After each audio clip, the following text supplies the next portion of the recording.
Hi, everybody.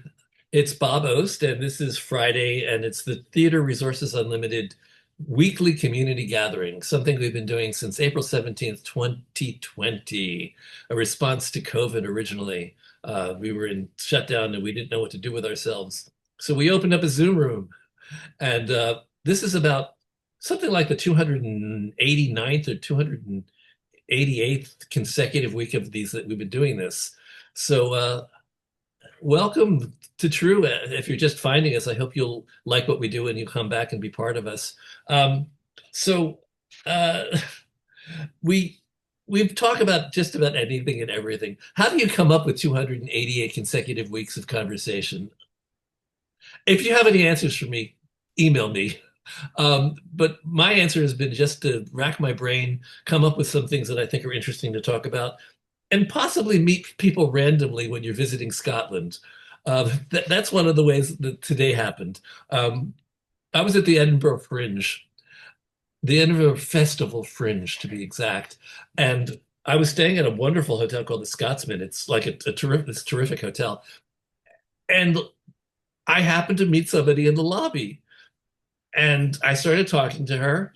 Her name is Justine Bayod Espoz, and she's she started telling me about the fact that she works with artists and she works with the Latine community, um, not just in Chicago, but actually, well, you're going to tell us how widespread your work is. It's pretty widespread, um, and so I thought, well, I think it's time for me to maybe have a conversation about, well, it all comes under the heading of something that we've been doing very broadly, which is DEI, uh, diversity, equity, inclusion, and accessibility.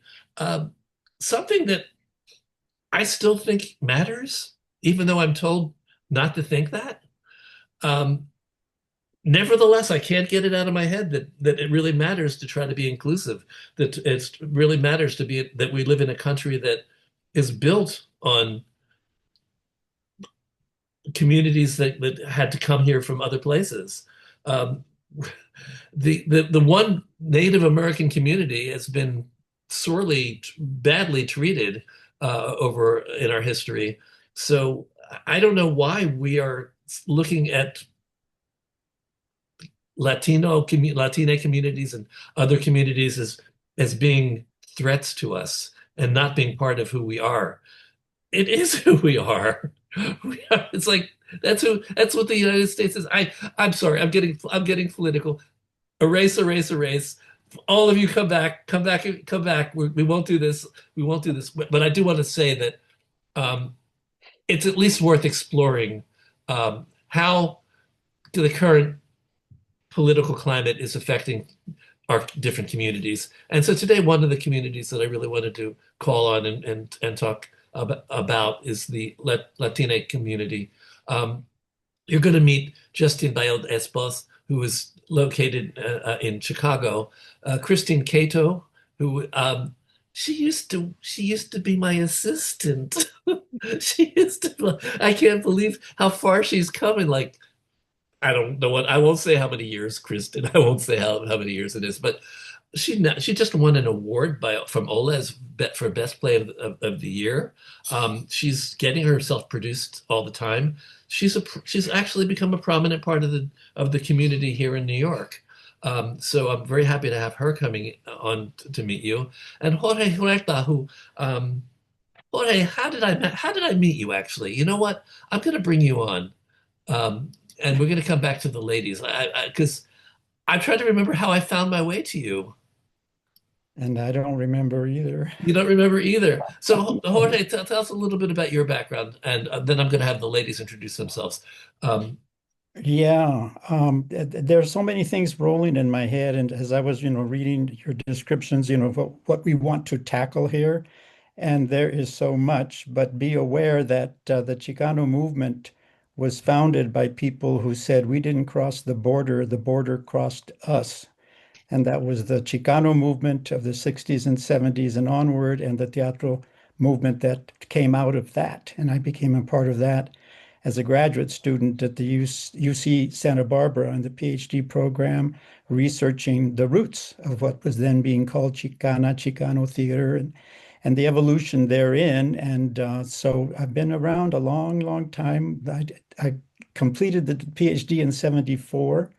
And so how many years has that been? But it's been a real honor to represent so many people that have been erased and now that are being erased even further. But the list of questions that you posed, Bob, are they are abstracts for books.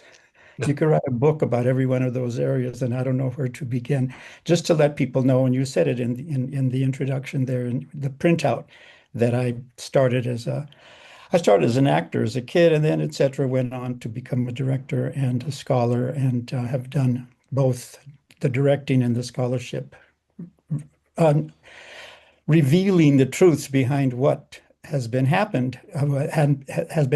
to all of our marginalized communities. I'll stop there. Okay, well, let me bring in, I'm going to bring in Justine next. I'm going to add you in now. Um, so there you are. Hi, Justine. So Hi. tell your side of the story about how we met. Sure. So I actually lived in Spain for 10 years, working as an arts and culture journalist. And in those 10 years that I was there writing about arts, predominantly in Spain, but also in other parts of Europe, I started going to the Edinburgh Fringe Festival, not just covering the Fringe, but also covering the International Festival. So I think I've been going to see the festivals in August in Edinburgh, Scotland for probably about 15 years at this point. Oh, and Um, let me just say this was my first time. I mean, I was lucky. For a long time I lived very close by. It's a little bit harder when you're coming from the States. But yeah, one of the treats that I give myself every time I'm in Edinburgh is to do, one meal at the Grand Cafe, which is in the Scotsman building, the same building where your hotel was. And my mother came with me to Fringe this year, and we were waiting for a taxi, and two American men came in, and I don't know if I think you said something to me, and I was like, "Oh yeah, I'm from Chicago," and I don't know if I asked you if you were here for the Fringe, but somehow we settled on that we were both producers, and yeah, we just had a really, I mean, it's a good thing the taxi took a while to get there because we had a nice long conversation.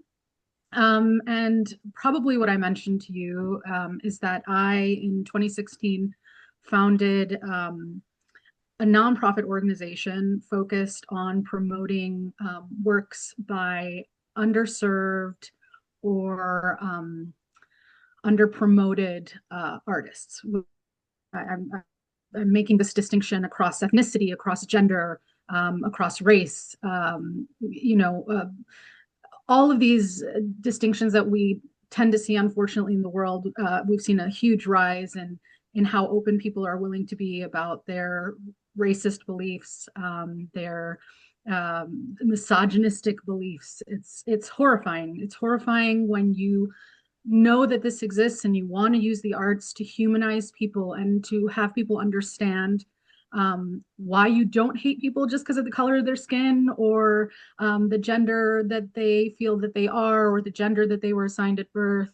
It's pretty horrible to see our country swinging in the opposite direction, being less understanding, more hateful. When several years before this even started, we're already thinking about how we had to do a lot of work in that area. Um, so I I know. work. Basically, it's crazy because let me just mention the fact that a lot of companies have been targeted if they have DEI programs, Mhm. specific DEI programs, and they've had funding cut. The Um, National Endowment for the Arts cannot, almost all of the grants I think that the National Endowment for the Arts were giving had, some aspect of DEI, saying that if we're going to fund you, you have to make your programming open to a wide diversity of people. And then the National Endowment for the Arts got doged. And all of a sudden they cannot ask about those things in applications for grants anymore. A lot of grants were canceled because they were seen as being too specific to groups of people that the administration is not friendly to. And if you want to go into that a little bit more later, I actually had several projects that were being funded by the National Endowment for the Arts last year that we thankfully did not lose funding for, but we didn't lose funding because we had some really great people at the NEA and at Mid-Atlantic Arts who were fighting for us to keep that funding. Oh, Mid-Atlantic Arts. I didn't know that you were working with Yeah. them too. I've been a fiscal sponsor for some of their projects. I'm gonna bring Christin on, and then we're gonna all talk. So, Christin, hi, how are you? Hi, can you hear me? Hello, I can hear you Okay. absolutely. So, tell us a little bit about your background, other than that illustrious period of working at TRU. Well, working at TRU was I learned a lot working at TRU. Of course I did. Like it it got me ready for a part of my life that needed to happen before I become a playwright. Does that make sense? Absolutely. Hold on, let me try to fix my angle. There you go. Okay. So yay, TRU. So you were already identifying as a writer, I think, when I first knew you. So Yes, yes. So that's what I mean. I learned a lot of the business through TRU. and basically Sancocho is one of you. There's two pieces. Sancocho. Hold on. Ola gave you the award for something. Was it for Sancocho? Oh, we can't read it. It's blurring. Oh, wait there. Okay, for okay. That's what it was. Yeah. So those are two plays that have gotten you a lot of notice. There probably or others as well. We had the last time I had you on, you were working with a sort of three different companies. You want to talk about those about working with those companies and how whether that was a step forward for your career or whether it was just something you were already involved with. Here we Oh, go. I'm sorry. There's a lot of noise happening. One second. Okay, we're not hearing it, luckily. You hear us? Sorry, 1 second.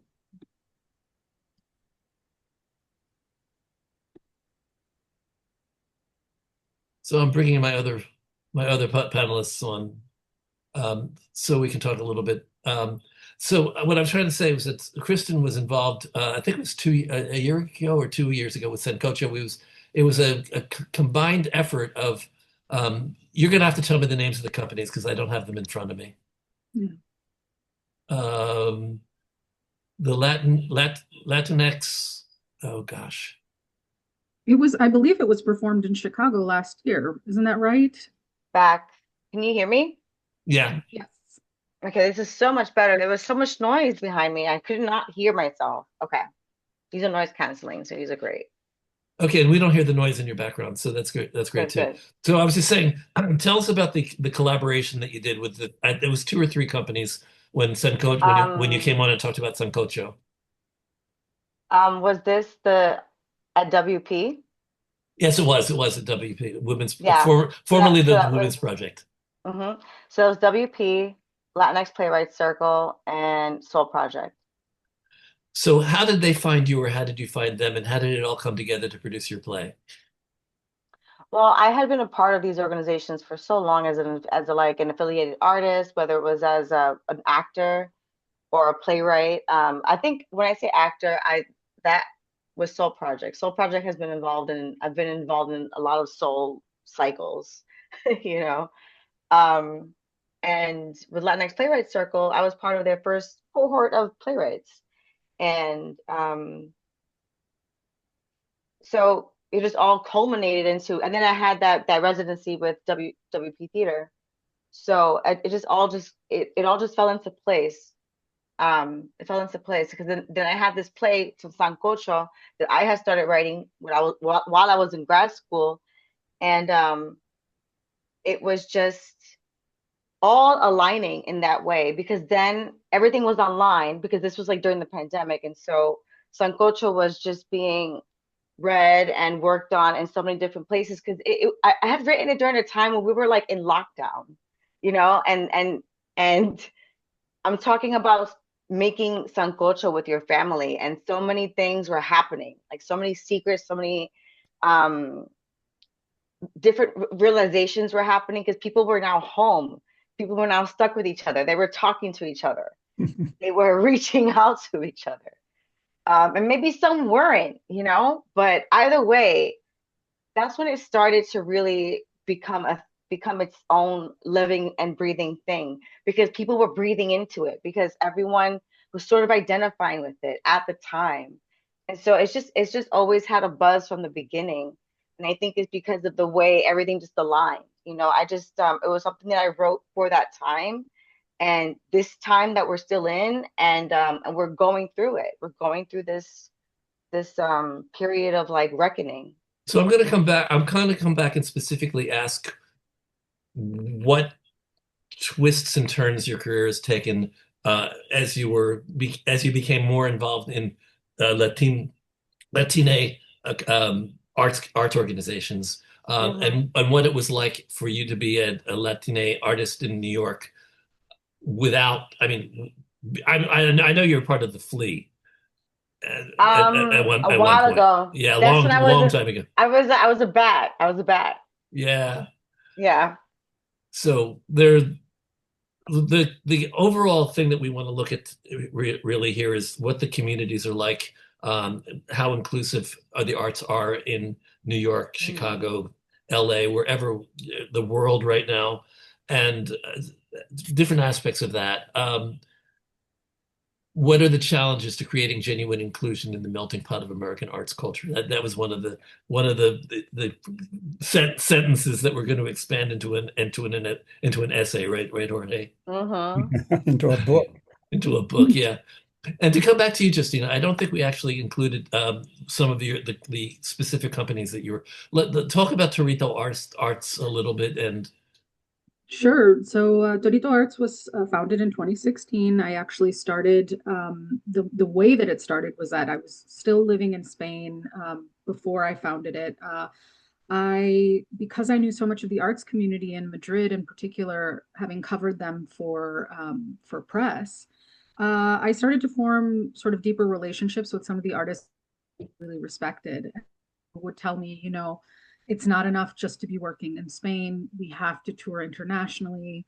And of course, they said to me, and you speak English, so so why don't you become our manager? And I was just like, well, because I'm a journalist. That's not what I do. it is For some what you reason, it do really struck now. it struck a chord, obviously, because I did feel even when I was just a journalist that I constantly had to defend artists of color. I constantly had to defend artists who were working within traditional or folkloric genres. You know, I wrote a lot about dance, and I really had to fight. You know, my mother is from Spain, my father is from Chile. I grew up hearing flamenco music in my house. I loved flamenco my entire life. And when I moved to Spain, I got very ingrained in the flamenco community. And, you know, I had to fight editors to be like, you know, we're not talking about, you know, four gypsies on a stage in the middle of nowhere. We're talking about large scale performances of dancers who are impeccably trained, are conservatory trained, and we need to give them their due. And so, you know, for a long time, I was fighting for those more traditional genres, but then I would also find that to write about choreographers, for example, who were working within the standard canonized genres of, you know, classical or contemporary, that oftentimes there just wasn't an interest if it was a Black choreographer. There wasn't an interest if it was a Latino choreographer.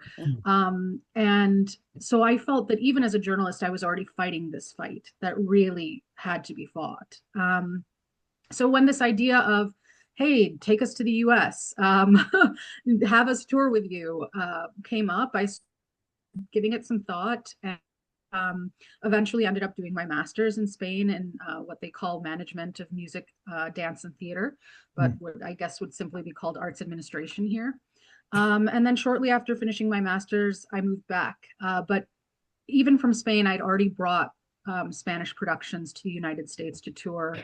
It was trial by fire, learning the whole visa process, learning the withholding exemption process, learning everything. I mean, I really did learn doing. I love my master's program for a lot of the theory that I learned, but this is definitely an industry where you learn doing, right? And so, despite it being very difficult, I really, really enjoyed getting artists in front of audiences. And so that's what eventually became Torito Arts, where, you know, we look for funding to bring international artists to the United States, where we work. I've done some creative production. So there are artists that I have worked with on their newer pieces as a producer directly on that piece. There are other artists who create their own work, and then we figure out how to get it into an international context. I work predominantly in the US and Canada, but I've also done stuff in Europe. Oh, specifically, I wanted to ask you, can oh, you the tell us, artist. I was going to, no, I was going to say Creative Okay. and Independent Producer Alliance, the Oh, CIPA. also, yes. Yeah. I have two jobs, as do many of us in the arts. In addition to being the executive director of the organization I founded, Torito Arts, I am also the executive director of SIPA, the Creative and Independent Producer Alliance. This is a pretty new organization. I encourage you all to look at our website, cipausa.org, CIPAUSA.org. It was started during the pandemic because it was realized that producers really did not have a lot of options for financial assistance during the shutdowns. You know, there was obviously a lot for artists, a lot for arts organizations, but producers sort of found themselves in this strange middle ground that the government wasn't really responding to. And so SIPA started with that. And I wasn't part of SIPA during the pandemic. But as they got out of the pandemic, they said, clearly producers aren't feeling as represented as they should. Clearly, we need to advocate for their work and their interests. And so SIPA has continued. And I'm really proud of the work that we're doing. Our membership is growing by leaps and bounds. I've been there for a year and a half now. We have subsidies for conferences because we know it's so damn expensive to get to conferences like APAP and ISPA. And, you know, if we go into music, there's Folk Alliance later in January. It gets so, so expensive to attend those conferences and be members of all of those organizations. So we help subsidize that for newer people in the industry who just don't have the means. We have a fellowship program that has been very successful. We have producer clinics where more established producers set aside private half-hour time periods where up and coming producers have the time to sort of talk about a specific project and get their feedback on the kind of work that they're doing. So we really. Oops, you froze. You know, a really strong support system for producers on top of having a platform where producers can talk to each other, can meet, can recommend vendors, you know, can recommend their shows, come see our shows, come support the community. So please look into SIPA. And yeah, we can talk about whatever you'd like, but I feel like I'm talking too much. So please, someone else. No such thing. I'll keep the conversation evenly divided here. I guess there's so many questions. There's so many things that I suggested that we would talk about in my description. Let me go back to you, Christin. Have you identified as a Latine artist for your whole career? Has it been difficult to identify that way? Or have you, like when you were a bat with a flea, you were a member of a company that was not necessarily dedicated to Latine art or artists? And is it part of the journey for you to find yourself affiliated with companies that are a little bit more open? I guess the bigger question is, to what extent can we be true to our ethnic and cultural backgrounds in commercial theater, or do we have to make compromises? I've always just identified with how I identify. I'm Jamaican and Puerto Rican. I've always been that, you know, like that's just been the reality of my life. I was born that way, you know, in the Bronx. And I think I've had so much pride being from New York that when I'm in, like, I have pride being from New York City, born and raised. And so I feel like you're in my city. And I feel like I'm from here too. And there's something about that that I think allows me to walk into rooms all the time as myself. I don't know. There's something because I identify so much with New York that sometimes I'm like, I'm New York first. And then I always say I'm from the Bronx. You know what I mean? Like that's who I always am. So I'm always just like, I'm Christin Cato from the Bronx. And then I'm also Puerto Rican and Jamaican. I'm a playwright and also performing artist and singer and songwriter myself. And I can give a whole bio, but I'm always from the Bronx. But is there any different feeling working in Yeah. is there any different feeling working in the I keep going back to the flea. I keep thinking what could be less Yeah. culturally less of a I mean the flea was definitely not a cultural community. No, it wasn't. But I think when you walk into a room being your full authentic self, people start seeing you as like a human being. I don't know. That's just how Well, that's my that's the way it's supposed to be. I'm gonna come on, yeah. by the way. But I'm just saying like that's just like my because remember I'm there as an actor.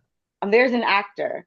So it's like you just show up and like when like I said, everyone there is just it was about being like if you're in there, you just be your unique self.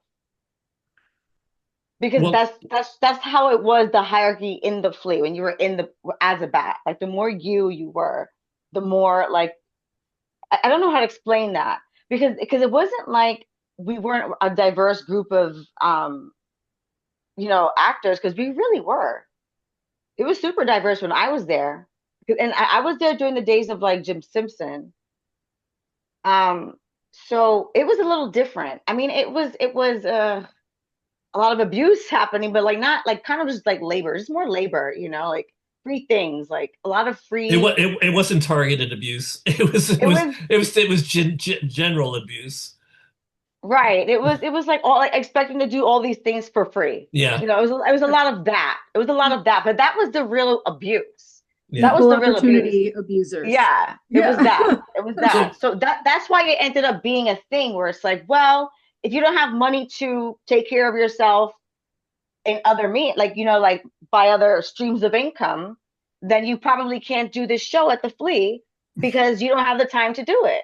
So that just excludes a certain community of people who can actually make that happen. okay. So let me talk to you as playwright to Yeah. playwright. I'm a playwright. My background is Jewish. My background is I'm gay. I'm a gay playwright. I write a lot of my work is dealing with my life and my experiences as a gay man. And to some extent there is acceptance for it, but I know that it's limited. I know that I'm much more welcome in communities where gay is of interest. It's Mhm. so my question to you is, have you always written authentically about your life experience, your cultural background? I know Sancocho is irrefutably about your specific cultural background. I mean, there's an Yeah. example Yeah. of you dove right into something that was very specifically about your culture. Um, Hmm. have you been doing that all along? Was it something that you sort of dared yourself to do and finally did? No, I did it all along because Okay. yeah, because I love my culture and I want to talk about it. And I believe that, it's important to talk about things that that a lot of other people don't know about. And that's how we pass on stories. That's what we are. That's what we thought we were supposed to think. Oh, really? But now all of a sudden we're in a different a whole different environment How politically. so? I, What I do you don't mean? think I'm overstating by saying that there's a certain degree of hostility and a certain requirement or a bullying into being like the way these other people want us to be. I mean, Well, the well, like whether you're talking about trans the trans community, which Mm-hmm. is being tried. There are people trying to erase the trans community. There are people in our country who, based on the fact that they know you're Latine, Latina, whichever XE, whatever you want to use, um, they think that you're dangerous and that you need to be sent out of the country. I mean, we're in a crazy time. I mean, am I overstating it? No, no. Can you hear me? I do, Yeah. yeah. Could I speak to that point? Go Please, ahead, please. Jorge. As I Yes, mentioned please. earlier, I've spent my entire academic and professional theater career as a teacher, as a scholar, as a documenter, right? And I had the honor of documenting something that nobody had ever heard of before, meaning the Chicano theater that I was a part of from 1970, 71 onward. And what the government now wants to do is to abolish my life. They are ghosting everything that I have written has been what they would call, my first book was called A Marxist Treatise. It was about Chicano theater. And I'm not a Marxist, but I know that there's a difference between the rich and the poor and what capitalism lives off of. But now, it's very frightening. I'm working my mind on an essay of how to address this without getting arrested. My wife and my son and I are going to France this next week to be with our other son and his wife and our two grandchildren. And, I worry. I worry about getting stopped at the airport. Luis Valdez and I were invited to a forum of the organization of us. God, I'm pulling a senior moment, but nonetheless, it was in Tijuana. And this is months ago, right? When everything started to happen about finding us.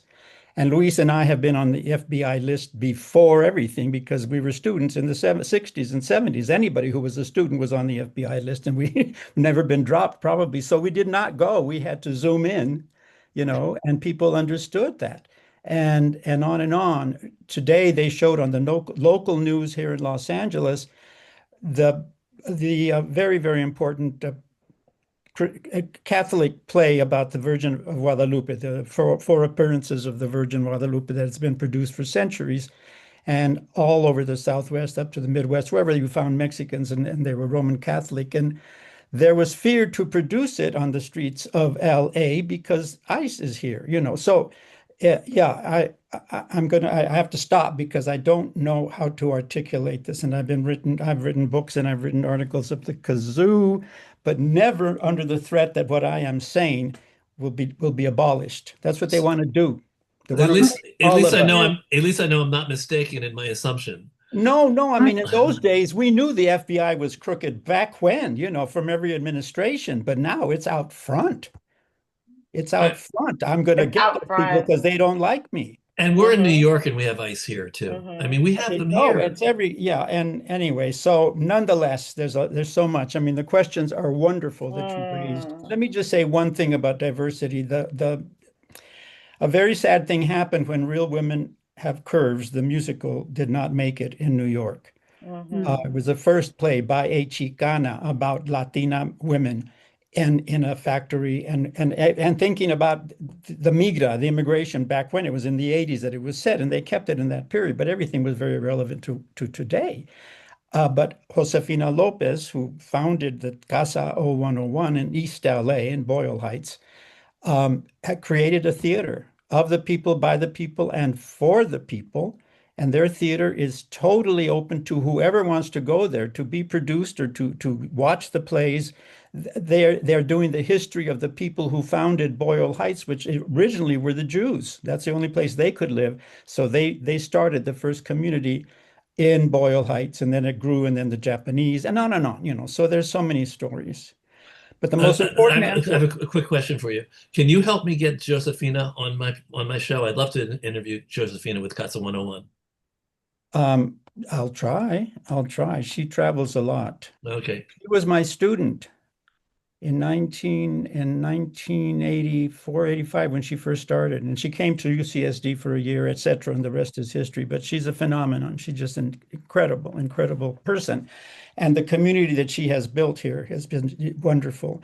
One thing that we said at Teatro Campesino said it I'll say it in Spanish because it's delicious in Español. Si el pueblo no va al teatro, el teatro tiene que ir al pueblo. If the people do not Don't come come to to the theater. the The theater theater must should go go to to the people. people. And that's exactly what Josefina. I speak a little Spanish. Muy bien, muy bien. But as the others know, I mean, we're everywhere. They can't get rid of us.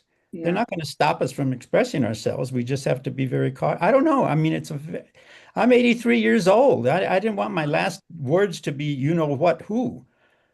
F somebody, you know? Yeah.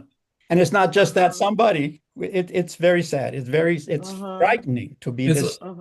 it's Anyway, it's a whole exposed culture that we had that's happened. But the beauty of what everybody here is doing is that we're aware, okay? We are aware of the oppression. We are aware of the attempts to shut us up, to stifle us.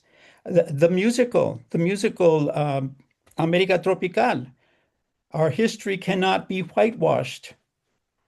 That was for those of you who don't know, that was something that TRU produced And last it year, was this past year. wonderful. And I'll tell you all about what's happening with that when we're not with everybody else. I saw that Gina sent you a quick email before saying that she wasn't going to be able to join today. Oh. So I wanted to piggyback on what Jorge has said, but also to answer your question.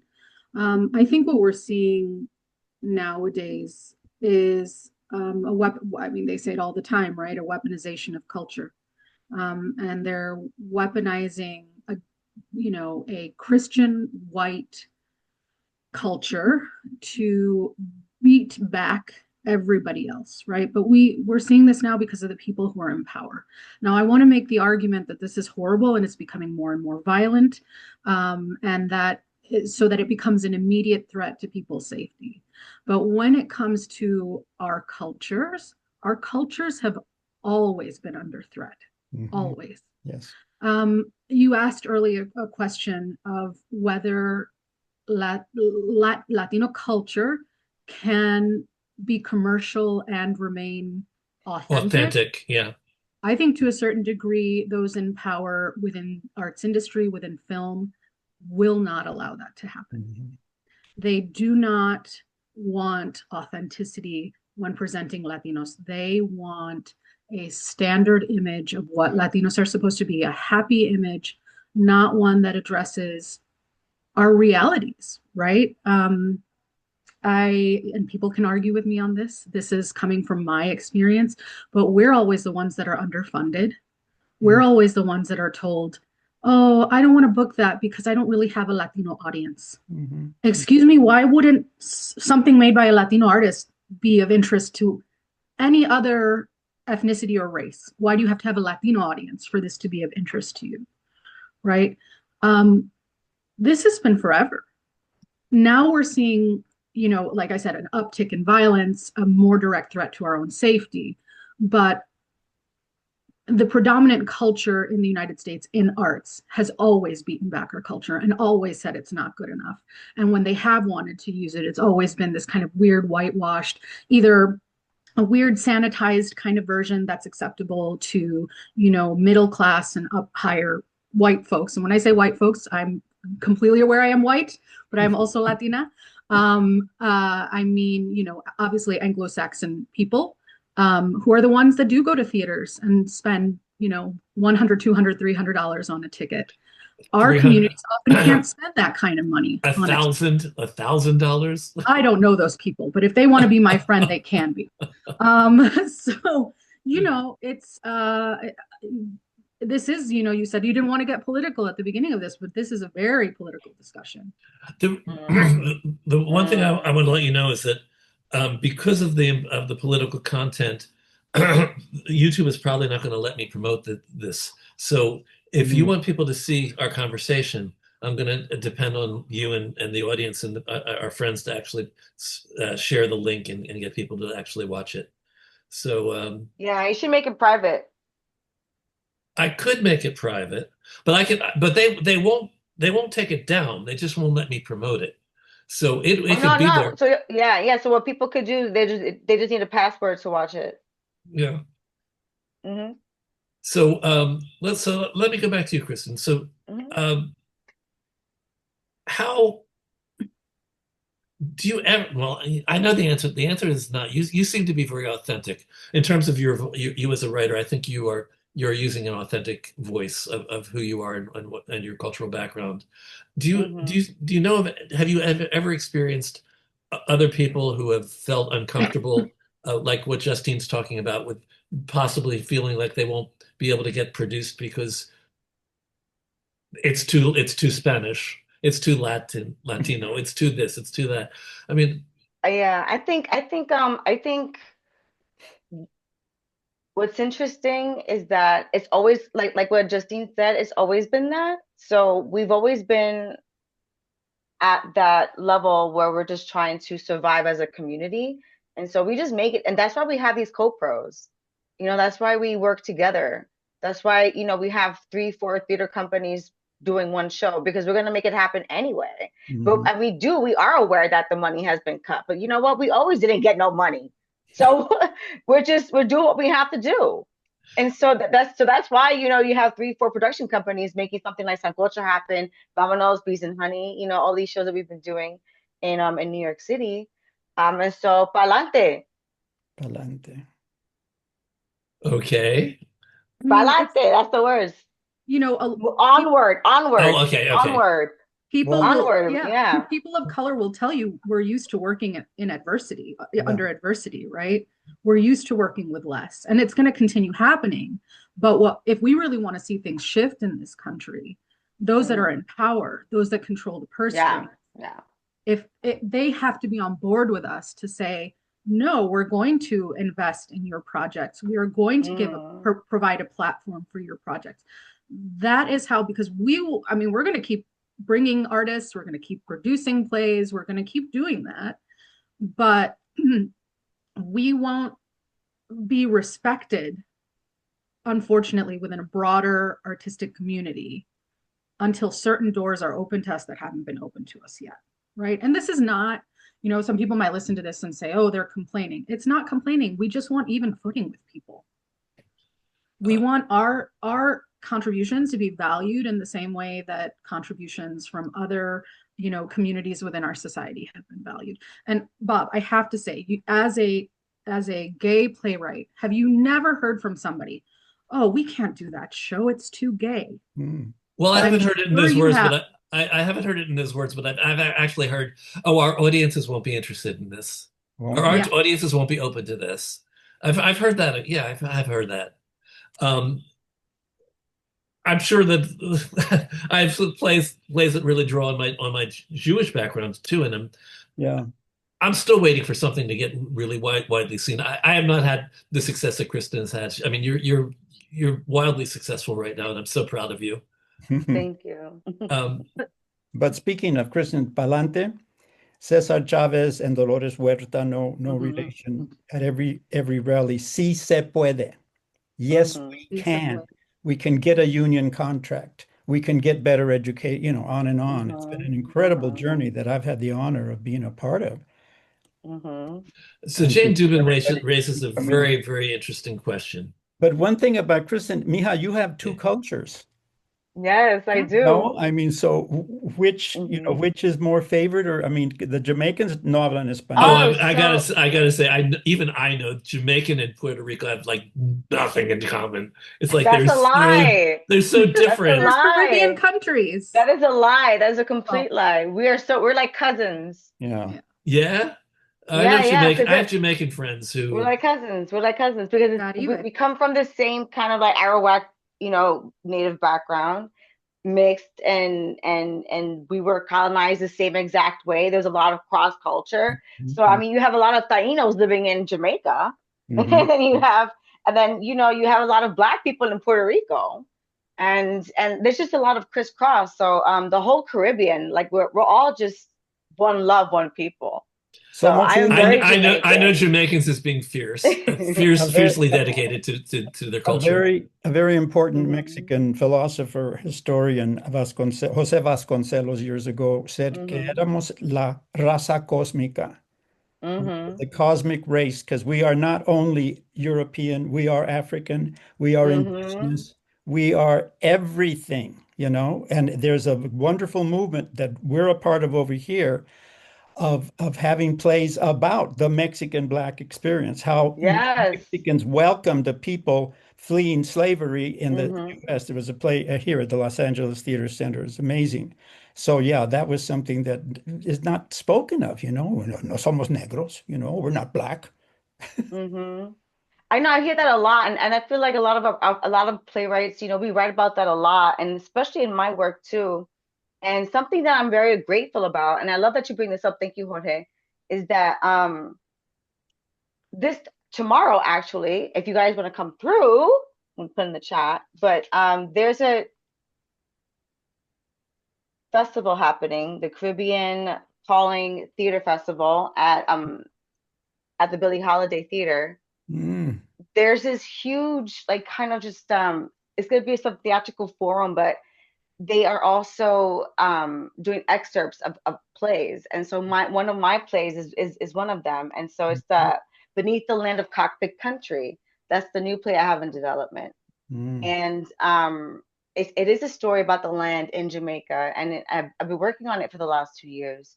And since the hurricane Melissa that happened in Jamaica, it's been rough. The land has been it's been destroyed, and it needs some repair. People need repair. Infrastructure needs repair.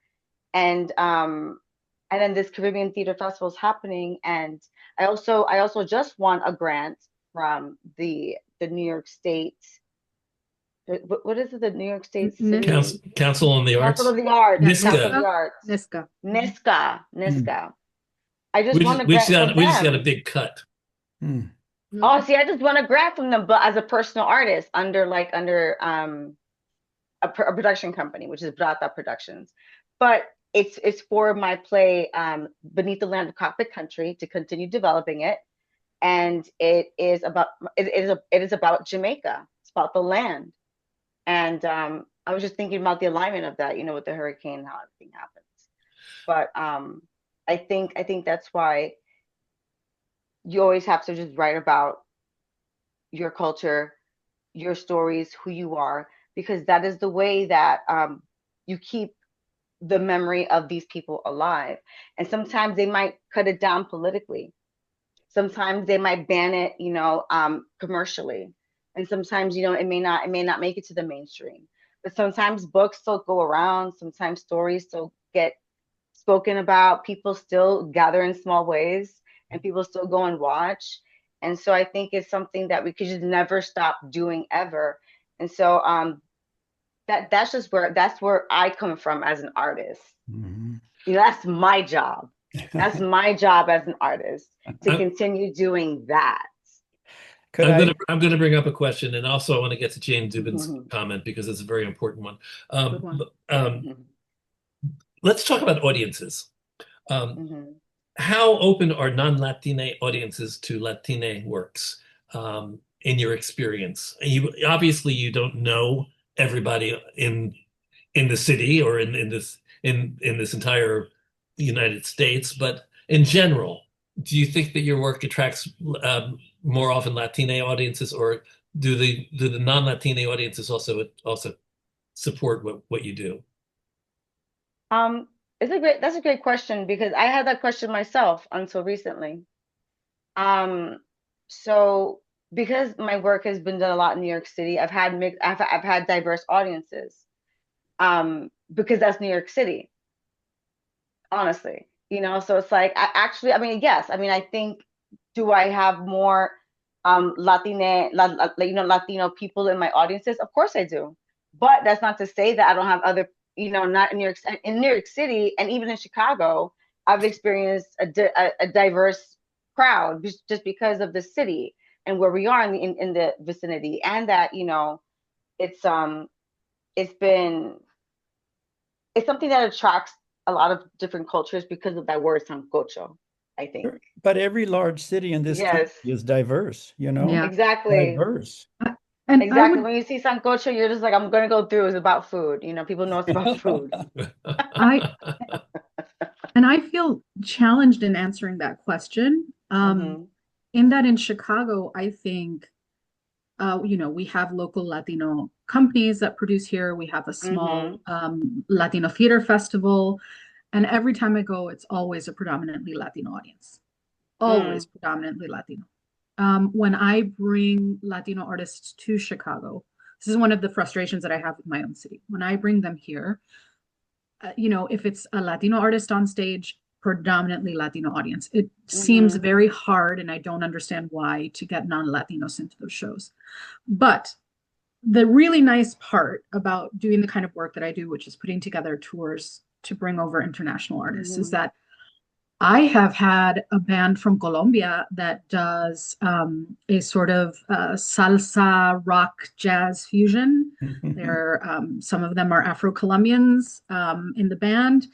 And they have now played Tulsa, Oklahoma, of all places, twice, and they love them. And those are definitely not Latino predominant audiences, right? So it's interesting to me. That same band that I just mentioned played 2 summers ago in Marjorie Taylor Greene's district in Georgia to an almost entirely white audience. I think there were like 5 Latinos in the audience. And that was one of the best shows of the tour. It was one of the best. People were rocking out. They were having so much time. The band was getting these folks that didn't speak Spanish to call out lyrics. These things happen, right? But you're talking about music. Music is universal. Dance, which is nonverbal, is universal. I've never been to in LA, audiences are diverse if they're interested, I've told my students who want to write plays, write about, como dices, Christin, about what you know, but remember who's going to want to see it, who's going to want to hear it. And some teatro, there is the Latino Theater Initiative. I don't know if you've heard of it. There's 125 companies listed there in this country and the island of Puerto Rico. We're everywhere. We are everywhere. And the Los Angeles Theater Center, the Latino Theater Company, runs the most vibrant multi-million-dollar operation in downtown LA. And they bring companies from all over, and that's not the only place that it's happening. But the LA Theater Critic, writing about all the theaters in Southern California, gave them a paragraph, the Latino theater. And also Josefina's Casa 0101, but little paragraphs, but here are the other companies. It's a long story. You should never ask a senior citizen. That makes 2 of us, I miss the classroom, kids. Please forgive me.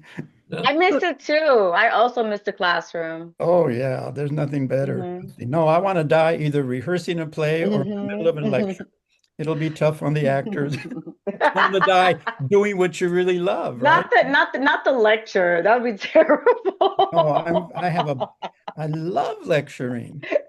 No, I'm saying from the other side. No, it would be. Some people would love to see me keel over, I'm sure.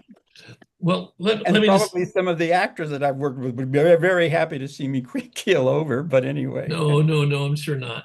I want to get to Jane's question in a second, but again, well, let's just go there. 2 weeks ago, I had a great conversation that touched on cultural appropriation. When is it okay? Basically, I had a friend of mine, a Black woman named Linny Godfrey, who believes that it's okay to write about cultures other than your own as long as you do it authentically, and as long as you have someone there to anchor you to make sure that you're actually getting it right. She says the only problem is when you don't get it right. So that leads me to Jane's question. How do you feel about plays with Latin themes written by non-Latine writers, or any art form that is professing to be Latine, and it's the people who are creating it are not Latine? It's called research. Yeah, exactly. I think you're 100%. What your friend who's a playwright said is 100% accurate. I've never been a big fan of the term cultural appropriation, because culture is the one way we're able to exchange ideas in a non-hostile manner. And I love it. I love it. I dream of the day where we can, some kid from the south side of Chicago wants to play salsa or cumbia or, whatever it is. That gives me life. It makes me feel like the work that I do means something. So I don't think that just because you weren't born into that culture, you shouldn't want to be a part of it. Now there is the opposite end of that, which is people who are like, oh, that's so flashy and that's so pretty and I really like it. And I'm going to go out there and I say that I do it, but have really never dedicated the time and the interest to really learn it well. And then I feel it becomes a little more appropriative, right? Where you're saying, oh, I'm really great at this art form that I really haven't dedicated the time and the experience to actually mastering and understanding that when you are not born into those traditions, they are harder to master, right? I mean, I can talk about flamenco again. I think it's super important for anyone that performs flamenco to spend an enormous amount of time in Spain, not just studying with Spanish artists, because that's super important, but also just living culture that comes with that art form. I think if you ever want to reach a point of authenticity, you have to do that. And so I have absolutely, I mean, there's a great example of that is a Spanish, she's a Mexican dancer born in Mexico, but began studying flamenco in Mexico. At the age of 18, moved to Madrid and started studying with professional flamenco dancers. And she's now in their ranks, right? She didn't have to be born in Spain to become a respected flamenco dancer in Spain. But she did what she had to do, which was go and learn it and live it and really dedicate yourself to it. So I think that's beautiful. I don't think you can only love what you're born into. You can appreciate and love so many other things. Well, a question you haven't asked, Bob, which is on my mind a lot because we have a lot of Latinx playwrights adapting the classics. Luis Alfaro is a good example of that. Octavio Solis, so many of our playwrights have adapted a Romeo and Juliet or a Macbeth or a Molière, you know? Is that a question that you wonder about, Bob, or any of us, you know? Is it our No, place? it hadn't occurred to me, but I mean, it makes perfect sense. It's basically giving the cultural population an opportunity to experience on a more personal level works that they might know as classics. I remember Mia Katigbak. I'll never forget it. I had been, we're talking 25 years ago. I had her and I had somebody, I didn't have Renee Bruch, but I had somebody from Repertorio Español on a panel with Mia. And Mia said, I remember she stood in front of us and she said, that she wants to do the Cherry Orchard. She wants to do Ibsen. She wants to do all of these. She wants to, and she pointed to her face. I want to see this face on those characters, and that stuck with me all these years. I think that's a way of really crossing boundaries. It's one thing for an Asian or a Latine to experience Shakespeare as Shakespeare. It's another for them to experience it through the eyes of their own culture, their own community. You know, I don't think our administration would find this of particular interest, but who cares what they think? I know. Our job is not to please the authorities. It's not to please the establishment. We have all been anti-establishment, or what are we doing? They think it is. That's what drives me crazy. So yeah, I think there's a lot of value in being able to see different faces in those characters and yet understand and experience the humanity of the plays, the universal humanity of the plays. I have to say, I was in Colombia lecturing with the State Department that no longer sends people out to educate the rest of the world about who we are, and they presented the Neruda, the Pablo Neruda translation of Romeo y Julieta, and it is gorgeous. The audience was 98% college or high school, packed. And it was the most beautiful production. And it was not about them being Elizabethan, they were being human beings. Pero hablando un español delicioso, because Spanish, who would disagree? We love the Spanish language. And I also love the English language. And my grandchildren speak Spanish, French, and English. And so now I've got to start learning French. I mean, to that point, I think what makes a play truly successful is, you know, we give it the context of our cultural background, our, you know, shared experience. When we write a play, not that I've written one, but when we give them that we've lived or researched, as the case might be.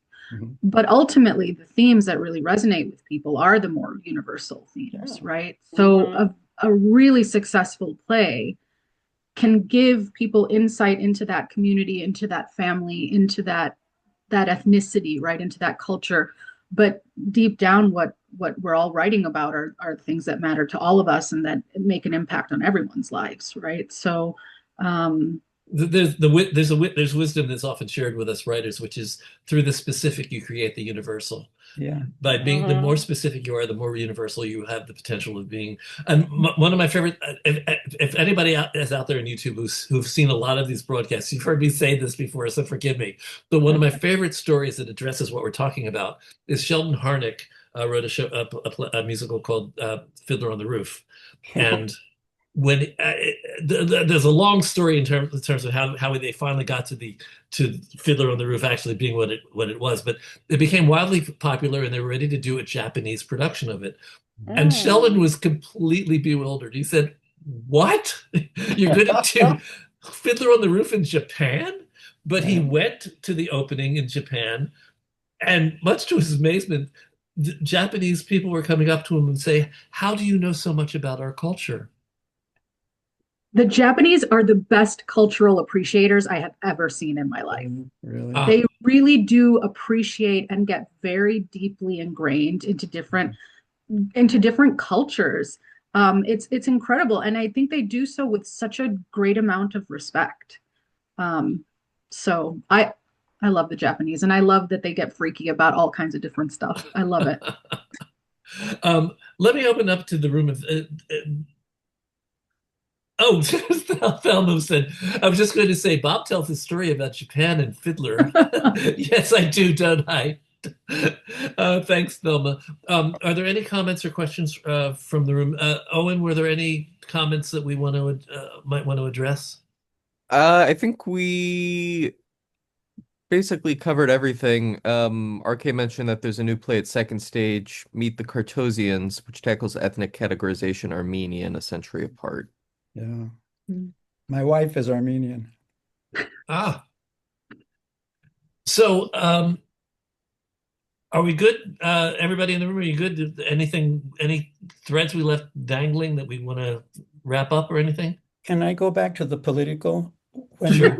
When we were immersed in the I love it. 1970s, in 1971, we founded a national organization of Chicano theaters. And Luis Valdez, was the man, and the Teatro Campesino, so everybody was there to learn from him. And somebody said, Mr. Valdez, if a Chicano paints a vase of flowers on a canvas, is that political? And he said, yes, because that Chicano had the time to paint that vase of flowers on a canvas. Today, I would also add, he Mm. must have had the money to buy the canvas. Did he Yeah. steal the paint? There, but it is every all art is political. It's political when it's not political. But you call Mhm. yourself a political theater and people flee. Nobody wants to see Right. political theater today. They want Fiddler on the what's not political about Fiddler on the Roof, but they want enjoyment, they want entertainment. And they always have. We have always loved entertainment. I don't want to be bashed over the head all the time. Well, it's different people have different artists have different aesthetics. I mean, I think of Brecht. Brecht was big on bashing. He basically he Mhm. was purely interested in the politics and trying to get his political views out there. And I did that with Okay. Okay was pretty political. My Yeah. last play that tell just us won about the okay. HOLA Tell us award a little bit for. about that one. We know the Sancocho is about stew.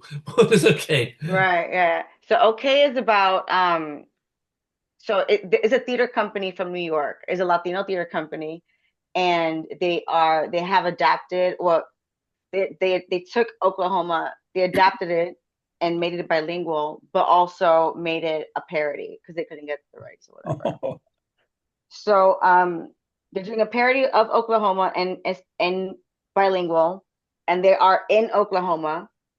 And so this is the summer of 2021 where the governor of Oklahoma bans abortion. And one of the lead actresses who plays Lori, but Lori, Lori, she she finds out she's pregnant, and her abortion, you know, appointment was canceled. And so now she's like, I don't know what to do. And they're in Oklahoma, just New York theater ass company. from like, you know, just they're coming right back from the pandemic. So everything is just, you know, crazy. And Well, that's what it's about. well, that's political, but it's not necessarily directed to No. Latine culture. But it is political. I mean, it's Yeah, obviously but it's not, yeah, because the thing is that like it is cultural and everything it is, because she taught, they, you know, it is bilingual. It is like, you know, it is these working class, you know, Latino artists in America, and them being Latino, and how they are, you know, like treated from this side, because sometimes it's not always about food, or sometimes it's not always about like, you know, like the culture itself, or like identity. Sometimes it's just about seeing the perspective and watching the perspective of these people in these situations, living authentically in that. And so it's like what you're getting from that show is what you're just seeing, like this artist in Puerto Rico, this other Dominican artist, this artist from New York. And so they're just like Latina women from these different backgrounds, but like all just trying to live and be Latina and be American and be working class and be an artist at the same time. So one of the things I do want to sneak in here is the fact that in theater we have a certain awareness that's been raised about the importance of telling other stories, and there has been some consciousness about the need to tell stories, a broader range of stories that really represent our full population.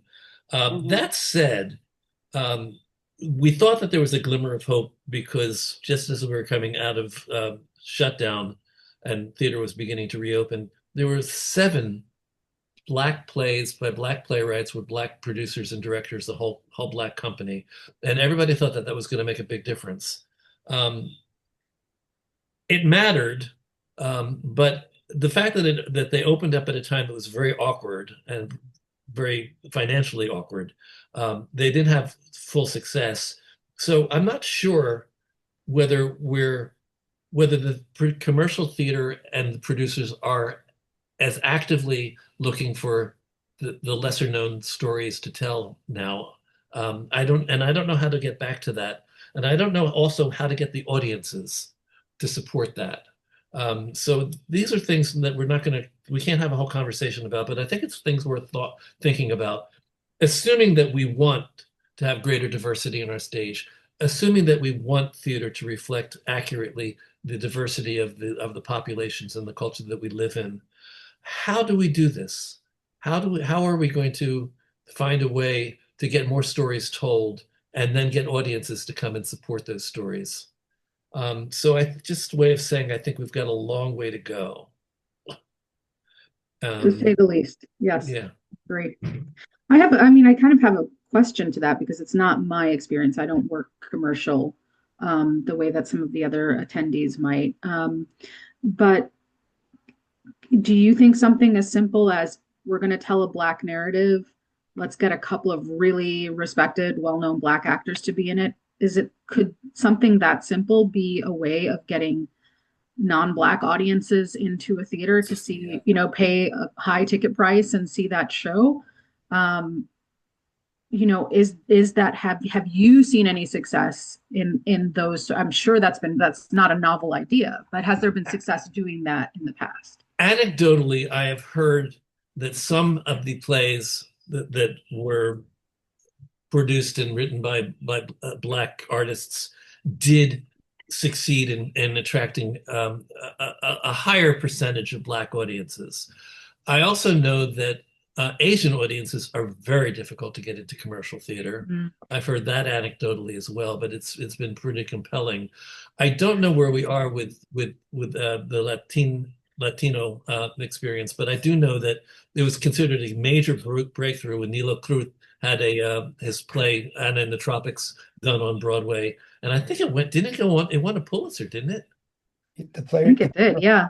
I'm pretty sure. And that seemed to like it was a harbinger of something positive. But then it took another 30 years before another play, another Latine play got a Pulitzer Prize. That was Kiera. What's her name? Kiera. Who this? Alegría, who this?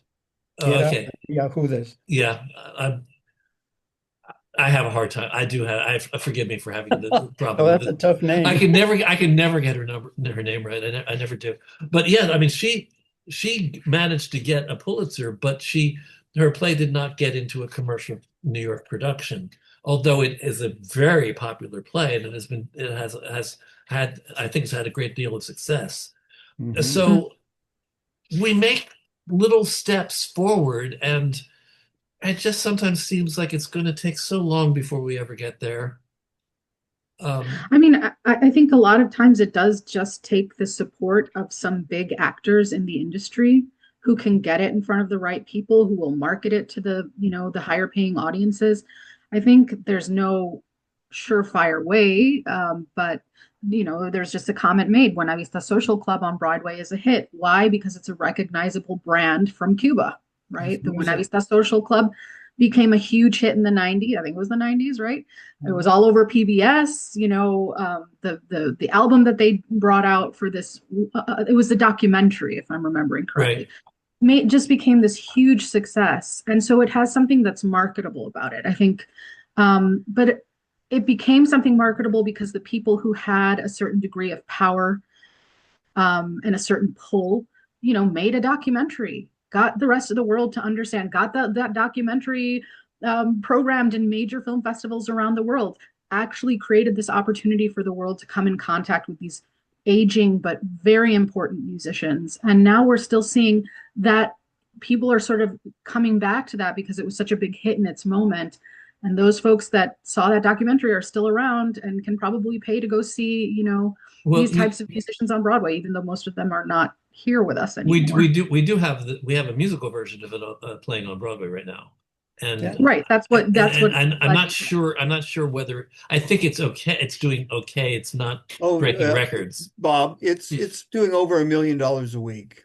Okay, Oh, good. well, there And you go. yeah, it's a hit. And I was just trying to look up, the producers of that. I know Orrin Wolf And I know, is the and I know lead producer. Cheryl Weisenfeld is on it too. Yeah. Anyway, but yeah, it's big, and much of the dialogue is in Spanish. Mm. So and the songs too. Yeah. And to that, I would say, I hope that It is what it is happens in Spanish.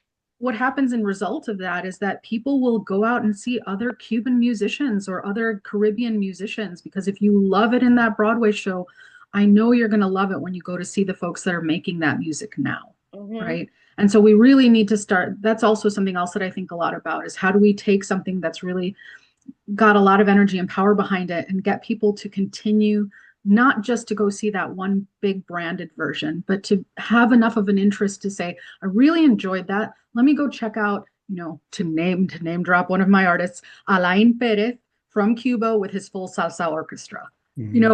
How do we get that to happen? Because that's when things really start moving. We got a bunch of comments on that.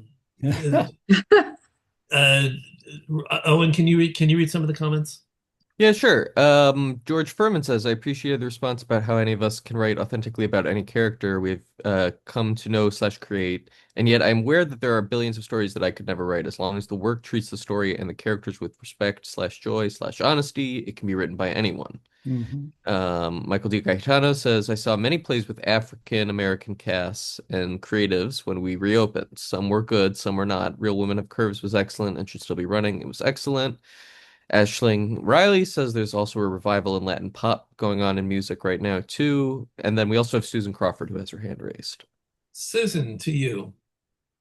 Yeah, I went through the chat for emails from our guests, and I only got it for Justine. So, Christin and Jorge, can you add your emails?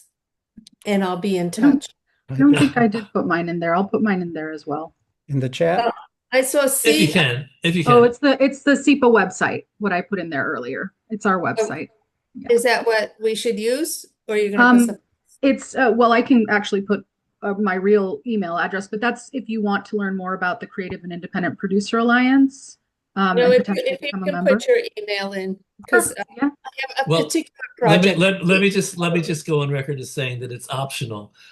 If you if you want to share your email, you know, I'm it's up to you happy guys. happy to talk to anyone in Okay. here.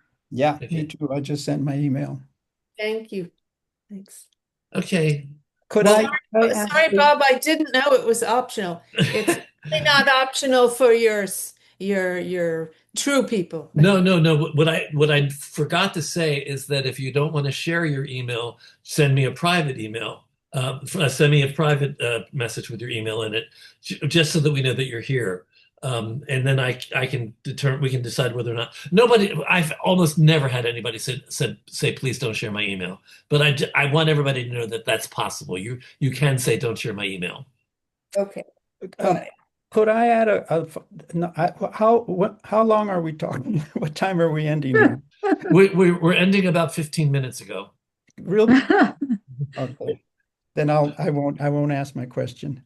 No, Um, ask it. Go This for is it. good. This is It was good. very ironic that, you know, the Cuban musical was so successful at the same time that Real Women and I loved hearing somebody write, you know, they really loved Real Women. Real Women was started by Teatro de la Esperanza, that Mm. Josefina had been in a playwriting contest, a workshop with them and a Mexican playwright, Emilio Carballido, and that's a Chicano theater company in San Francisco. They'd started in Santa Barbara when we were there, and it got all the way to become a movie, Yeah. then a musical. You know, and it's a wonderful trajectory of somebody from Boyle Heights, you know, who was brought over illegally, by the way. You know, she was an undocumented Mexican for quite a while, and it was very, very stressful. But I'm hoping she's a wonderful speaker, and Bob, I'll definitely get in touch with her and get you two connected.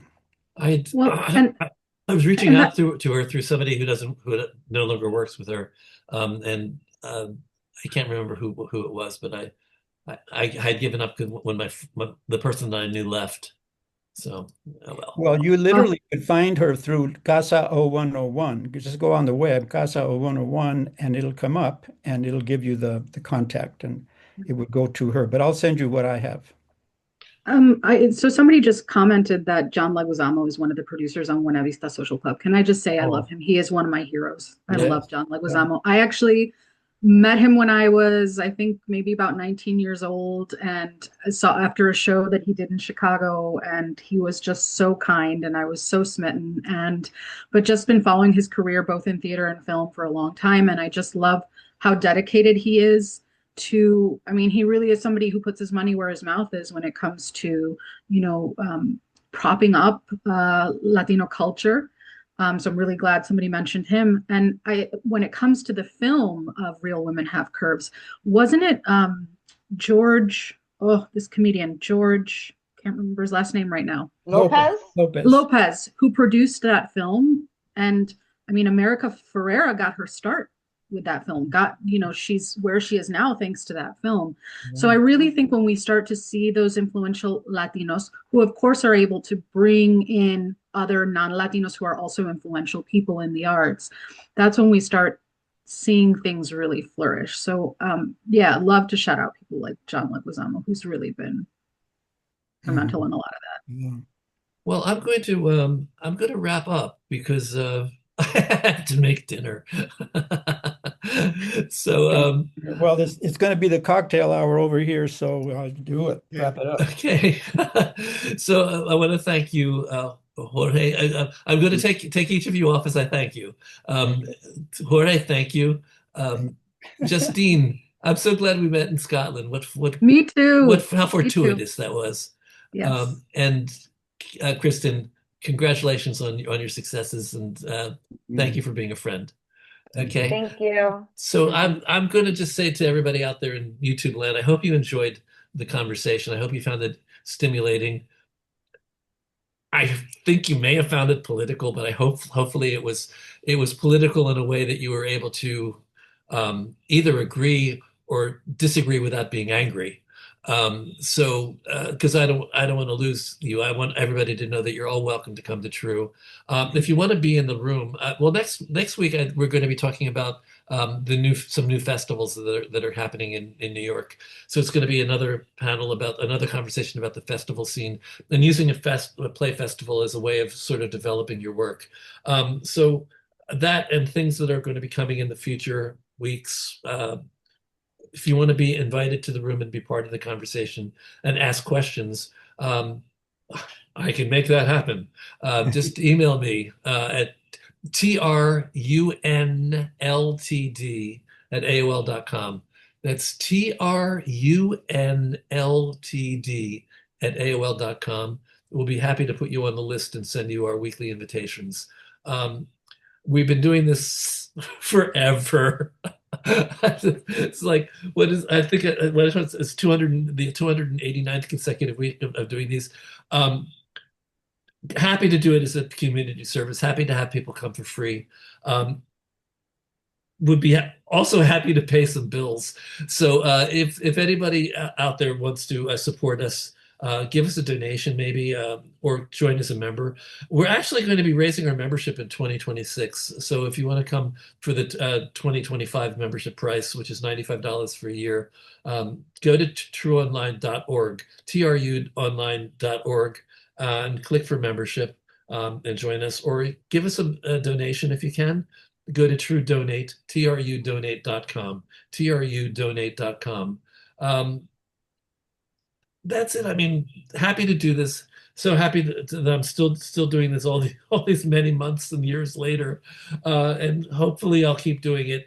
If you have any topics that you want me to talk about, if you have any guests you want me to have on, email me trunltd@aol.com. Let me know what's interesting for you, and I'll try to make it happen. I suppose that about does it. Wraps it up. I wishing you an early happy holidays and Merry Christmas and Happy New Year. And I hope that we will all be having prosperous and possibly a more peaceful New Year. We'll see if that's ever going to happen. Here I am being political again. Oh well. Take care, everyone. Thank you.